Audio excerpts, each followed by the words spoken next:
अज़ीज़ तलबा व तालिबात, जैसा कि आप में से बहुत से स्टूडेंट्स की क्वेरी रही है कि जो किसी सेमेस्टर में फ़ेल हो गए हैं, जिनका कोई एग्ज़ाम छूट गया है, उसका एग्ज़ाम कब होगा। तो मैंने बताया था कि जब भी आपका एग्ज़ाम होने वाला होता है तो बैकलॉग फॉर्म भरने का ऑप्शन आता है और बैकलॉग फॉर्म भर के आप अपने कंसर्न पेपर का एग्ज़ाम दे सकते हैं जिसमें आप फ़ेल हुए थे।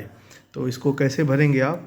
इसके लिए आपको पता है कि आपको समर्थ पोर्टल पर आपका एक आईडी बना हुआ है, जहां आप अपने इनरोलमेंट नंबर और उसके बाद अपने एक जो आपने पासवर्ड बनाया हुआ है उसके ज़रिए आप लॉगिन कर लेते हैं। तो चलिए पहले आप सबसे पहले लॉगिन कर लेना है। लॉगिन करने के बाद अगर आप लैपटॉप पर खोलेंगे तो इस तरह से पेज खुल करके आएगा। तो यहाँ बाएं तरफ अगर आप देख पा रहे होंगे तो यहाँ देखिए एग्जामिनेशन एक कॉलम है। तो यहाँ एग्जामिनेशन पे आपको क्लिक करना है। यहाँ बहुत सारे ऑप्शन है, जैसे registration, admit card, grade card, बहुत सारे हैं। तो यहाँ रजिस्ट्रेशन वाला जो ऑप्शन है, आपको इसको सेलेक्ट कर लेना है। इसको जब सेलेक्ट करेंगे तो यहाँ पे देखेंगे कि यहाँ बहुत सारे ऑप्शंस आपके सामने आ रहे हैं कि जैसे registration open for regular examination first semester. तो फर्स्ट सेमेस्टर में अगर आप कोई बैकलॉग होगा तो यहाँ उसका शो करेगा। मिसाल के तौर पर मैंने जिस स्टूडेंट का भी लॉगिन किया है उनका देखते हैं कि फर्स्ट सेमेस्टर में, तो यहाँ देखिए ऊपर आ रहा नो कोर्स टू सिलेक्ट, यानी ये फर्स्ट सेमेस्टर में इनका कोई बैकलॉग नहीं है। तो आप बैक आ जाएंगे।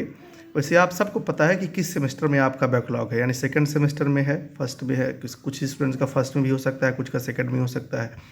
तो अभी जो स्टूडेंट्स हैं इनका सेकंड सेमेस्टर में है। तो नीचे देखें registration open for supplementary examination second semester 2022 batch second semester. तो ये इसमें आपको घबराना नहीं कि आपका बैच लिख करके नहीं आ रहा, बस आपको सिंपली एग्जामिनेशन फॉर्म वाले पे क्लिक कर देना है।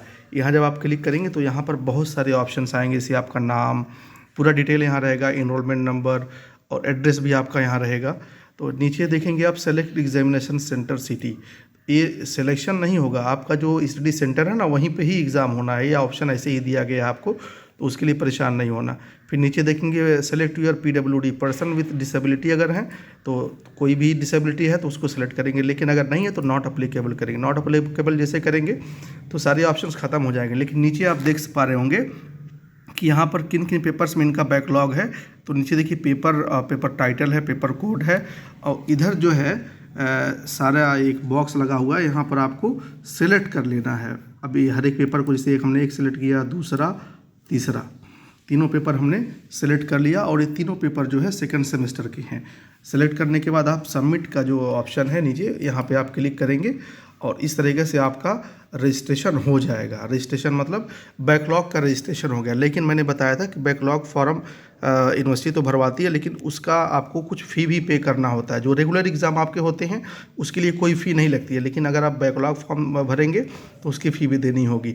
तो उसके बाद यहाँ देखिए नीचे click here for payment HDFC bank gateway, यानी यहाँ से आप पेमेंट अपना कर सकते हैं। तो यहाँ पर क्लिक करेंगे पेमेंट के लिए और सारा अमाउंट जो है सब ऑटो जनरेटेड है, आपको हाथ से कुछ नहीं भरना है। यहाँ बहुत सारे ऑप्शन है, credit card, net bank, UPI, QR code.